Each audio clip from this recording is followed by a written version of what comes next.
India अपनी बरसों पुरानी हेरिटेज और हिस्ट्री के लिए जाना जाता है और इसी हेरिटेज में कुछ ऐसी मिस्ट्रीज़ हैं जो आज तक दुनिया भर के साइंटिस्ट और रिसर्चर्स को सरप्राइज कर रही है।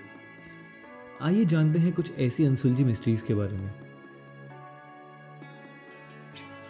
ताजमहल या तेजो महालय। वैसे तो ताजमहल को सिंबल ऑफ लव कहते हैं, जो शाहजहां ने अपनी वाइफ के लिए बनवाया था। पर दिल्ली के एक प्रोफेसर डॉक्टर पीएन ओक की माने तो ताजमहल एक मकबरा नहीं बल्कि एक शिव मंदिर है। उनका दावा है कि ताजमहल तेजो महालय नाम का शिव मंदिर है।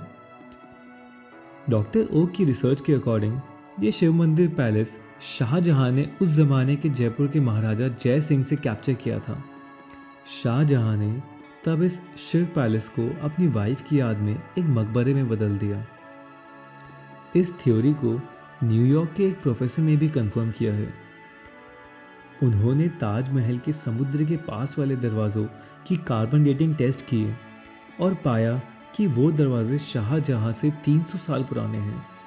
और तो और ताजमहल के काफ़ी रूम्स शाहजहां के टाइम से सील बंद हैं और अभी भी पब्लिक की पहुंच से बहुत दूर हैं। कहा जाता है कि इन दरवाज़ों में शिव जी के स्टैचू हैं और हिंदू पूजा करने की कई चीज़ें भी हैं।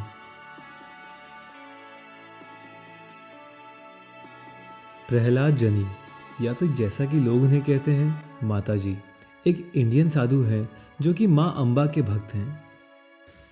उनके बारे में एक शॉकिंग बात है कि उनका दावा है कि 1940 के बाद से उन्होंने ना ही कुछ खाया है और ना ही पिया है।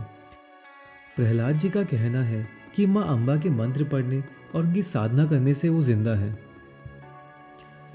उनके इस क्लेम को टेस्ट करने के लिए उन्हें 2 बार ऑब्जर्वेशन में रखा जा चुका है ताकि इसके पीछे का मेडिकल रीज़न जान सके। प्रहलाद जी का मानना है कि माँ अम्बा उनको पानी जैसा कोई लिक्विड उनके शरीर में देती है जो उनको ज़िंदा रखे हुए है। पहली बार उन्हें 2003 में ऑब्जर्वेशन में रखा गया और दूसरी बार 2010 में। दुनिया के एक्सपर्ट न्यूरोलॉजिस्ट ने उनको मॉनिटर किया और वो टेस्ट के रिजल्ट से काफ़ी सरप्राइज हुए। एक्सपर्ट्स ने कंफर्म किया है कि प्रहलाद जनी में बिना खाने पीने के ज़िंदा रहने की एबिलिटी है, लेकिन इसके पीछे का राज क्या है वो अभी तक कोई नहीं जान पाया। सम्राट अशोका के 9 अननोन मैन। सम्राट अशोका इंडिया के one of the fearless king. ये बात तो सब जानते हैं कि वो बुद्धिज़्म को फॉलो करते थे, बट उनसे रिलेटेड एक मिस्ट्री आज भी सुलझी नहीं है और वो है अशोका के 9 अननोन मैन, यानी कि अशोका के 9 अज्ञात लोग। कहा जाता है कि ये पावरफुल सीक्रेट सोसाइटी अशोका ने कलिंगा के युद्ध के बाद बनाई थी।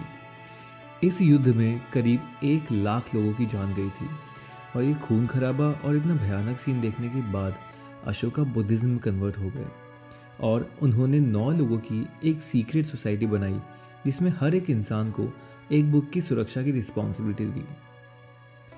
हर एक बुक में अलग अलग टॉपिक्स जैसे ग्रेविटेशन, पॉलिटिक्स, माइक्रोबायोलॉजी की ऐसी नॉलेज थी जो अगर गलत इंसान के हाथ लग जाए तो ह्यूमैनिटी के लिए बहुत डेंजरस हो सकता है। कहा जाता है कि मार्शल आर्ट जूडो भी इनमें से एक बुक से लीक हुआ ज्ञान है। इन 9 लोगों की सोसाइटी की रिस्पॉन्सिबिलिटी थी कि वो इस नॉलेज को सेफ रखे और टाइम टू टाइम इस नॉलेज से मैनकाइंड का भला करें। कहा जाता है कि ये सोसाइटी आज भी एग्जिस्ट करती है। राजस्थान के जैसलमेर से अराउंड 15 किलोमीटर वेस्ट में एक खंडर विलेज है जिसका नाम है कुलधरा। करीब 500 साल तक ये गांव अराउंड 1500 लोगों का घर था, बट अचानक से एक रात सब गायब हो गए।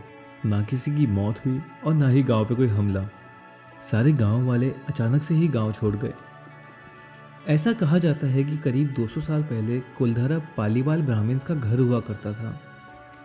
कहते हैं कि जैसलमेर के दीवान सलीम सिंह को गांव की मुखिया की बेटी पसंद आ गई और उसने मुखिया से उससे शादी करने की बात कही, लेकिन मुखिया ने उसे ठुकरा दिया।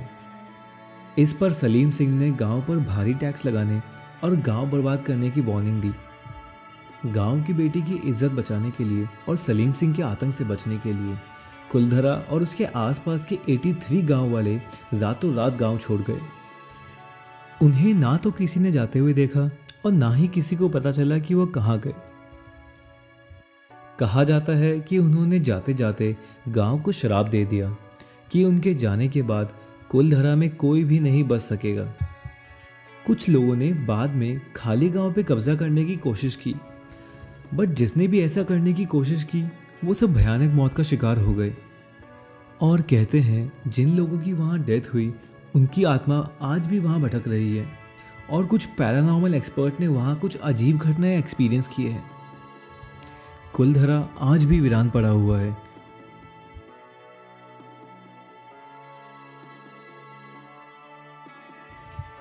रूपकुंड लेक, इसको मिस्ट्री लेक या स्केलेटन लेक भी कहते हैं। रूपकुंड लेक एक मिस्टीरियस और काफ़ी डरावनी लेक है जो वहाँ मौजूद खूब सारे ह्यूमन स्केलेटन यानी कि इंसानी कंकालों की वजह से जानी जाती है। ये लेक फर्स्ट टाइम 1942 में नोटिस की गई जब एक ब्रिटिश फॉरेस्ट गार्ड ने यहाँ हंड्रेड्स ऑफ स्केलेटन पानी में तैरते हुए देखे। समर्स में जब इस लेक की बर्फ़ मेल्ट हुई तब यहाँ और भी स्केलेटन्स मिले जो कि एक भयानक हादसे को बयां कर रहे हैं। कोई नहीं जानता कि ये इतने लोगों की स्केलेटन्स यहाँ कैसे आए। कोई कहता है कि ये जापानी सोल्जर्स के कंकाल हैं जो कि एक वॉर में मारे गए, और कुछ लोगों का कहना है कि एक भयानक तूफान ने एक पूरे गांव की जान ले ली और उनकी बॉडीज बहते हुए इस लेक में आ गई, पर एक्चुअल सच आज तक कोई नहीं जान पाया।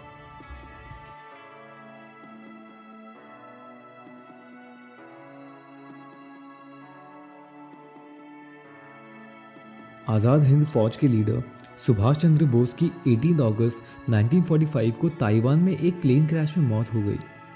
ऐसा हमने सुना और पढ़ा है, बट क्योंकि उनकी बॉडी एक्सीडेंट की जगह से गायब थी इसलिए काफ़ी लोगों ने ये मानने से इनकार कर दिया कि उनकी डेथ हो गई।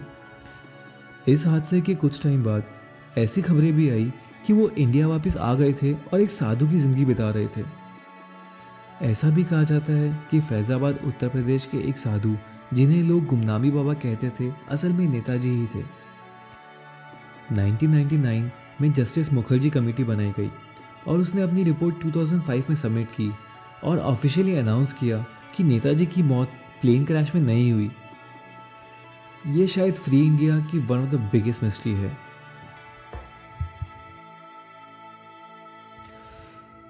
अगर आपको वीडियो अच्छा लगा तो प्लीज़ हमारे चैनल को सब्सक्राइब करिए। Thank you.